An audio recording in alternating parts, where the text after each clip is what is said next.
Hello dear viewers, আসসালামু আলাইকুম। আশা করছি আল্লাহর অশেষ রহমতে আপনারা সবাই অনেক ভালো আছেন। সো আমরা একটা নতুন সিরিজ শুরু করছি, যেটা হচ্ছে টেকনিক্যাল ইন্টারভিউয়ের কিছু কোয়েশ্চেন আমরা হচ্ছে সলভ করব রিলেটেড টু বেসিক্যালি। এখন আমরা জাভাস্ক্রিপ্ট দিয়ে শুরু করছি আপাতত। সো আমাদের ফার্স্ট কোয়েশ্চেনটা হচ্ছে implement a function that serializes a JavaScript value into a JSON string. So প্রথমে বুঝতে হবে যে সিরিয়ালাইজ বলতে আসলে কি বোঝাচ্ছে। তো সিরিয়ালাইজের মানেটা হচ্ছে converting A JavaScript value into A format that can be stored or transmitted. মানে জাভাস্ক্রিপ্টের যে কোনো ভ্যালু হতে পারে, সেটা অবজেক্ট, অ্যারে, স্ট্রিং, নাম্বার, যে কোনো কিছুই, সেটাকে হচ্ছে আমাদেরকে ফরম্যাট করে স্টোর করতে হবে অথবা ট্রান্সমিট করতে হবে, এবং এই ফরম্যাটটা হবে হচ্ছে জেসনে।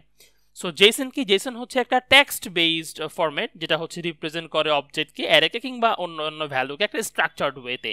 সো জেসনের ফুল মিনিং হচ্ছে জাভাস্ক্রিপ্ট অবজেক্ট নোটেশন। সো চলুন আমরা হচ্ছে সরাসরি ইমপ্লিমেন্টেশনটাই শুরু করে দিই। লাইক আমরা প্রথমে হচ্ছে একটা ফাংশন বানাই, যেটা হবে হচ্ছে সিরিয়ালাইজ টু জেসন, যে হচ্ছে রিটার্ন করবে স্ট্রিংগিফাই করে। সো জেসন স্ট্রিংগিফাই যখন আমরা করি, তখন আমার এখানে যেই ভ্যালু আসুক না কেন, সেটা অবজেক্ট হোক, অ্যারে হোক, বা অন্যান্য যে কোনো ডেটা টাইপের ভ্যালুই হোক না কেন, সে হচ্ছে ওটাকে স্ট্রিংগিফাই করে ফেলে। সো এটা কিভাবে হয় আমরা একটু দেখি। সো জেসন ডট স্ট্রিংগিফাই, এবং এইখানে হচ্ছে আপনাকে ভ্যালুটা পাস করতে হবে, এবং ভ্যালু করতে আসবে ডেফিনেটলি এখানে হচ্ছে ফাংশন থেকেই আমরা পাবো। সো ভ্যালুটাকে আমরা জাস্ট রিটার্ন করে দিলাম, ঠিক আছে। সো এখন যদি আমি এখানে কনসোল লক করে সিম্পলি জাস্ট এই ফাংশনটাকে আমি কল করে দিব, ভিতরে হচ্ছে ভ্যালু পাস করে দিব। শুরুতে আমরা হচ্ছে একটা অবজেক্ট নিচ্ছি, সাপোজ নেম দিলাম, তারপর এইজ দিলাম, একটু ছোট সাজার ভং ধরি, দেন হচ্ছে স্কিলস। স্কিলসের মধ্যে আবার অ্যারে থাকতে পারে, রাইট?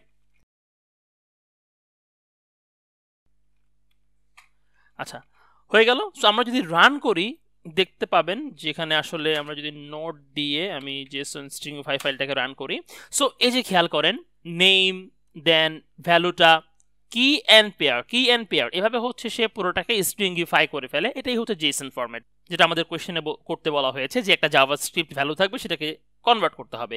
সো আমরা দেখি যে অন্যান্য ভ্যালুর ক্ষেত্রে এটা ঠিকঠাক মতো কাজ করছে কিনা।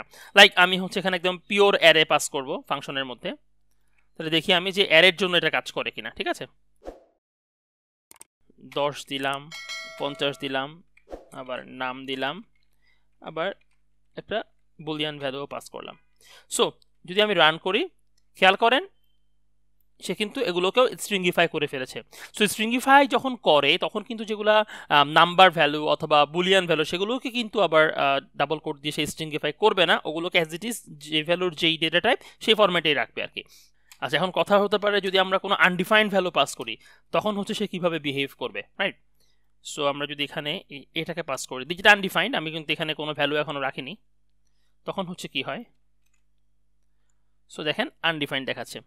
সো দ্যাট মিনস এখানে কিন্তু কোনো আপনাকে অ্যারো থ্রো করছে না, জাস্ট আমাদের কোয়েশ্চেনে বলা হয়েছে কি জাভাস্ক্রিপ্ট ভ্যালুকে আমি সিরিয়ালাইজ করে জেসন স্ট্রিংয়ে কনভার্ট করব, যেটার একমাত্র ওয়ে হচ্ছে, অ্যাকচুয়ালি একমাত্র না, আপনি স্ট্রিংগিফাইটাকেও আরও অন্যভাবে মানে ভেঙে ভেঙে আপনি নর্মালি লুপ টুপ চালিয়ে অনেকভাবে করতে পারেন, বাট এটা হচ্ছে ইজিয়েস্ট ওয়ে। ওরা ফাংশন বানিয়েই দিয়েছে জেসন ডট স্ট্রিংগিফাই, আপনি ভ্যালুটা পাস করলেই সে হচ্ছে স্ট্রিংগিফাইতে কনভার্ট করে দিবে। সো আমরা হচ্ছে বুঝলাম কিভাবে হচ্ছে জাভাস্ক্রিপ্টের ভ্যালুকে জেসন স্ট্রিংয়ে কনভার্ট করতে হবে। সো আমাদের নেক্সট কোয়েশ্চেনটা থাকবে কিভাবে হচ্ছে ডিপ কপি করা যায় কোনো ভ্যালুর, এবং কিভাবে সার্কুলার রেফারেন্সকে আমরা হ্যান্ডেল করতে পারি।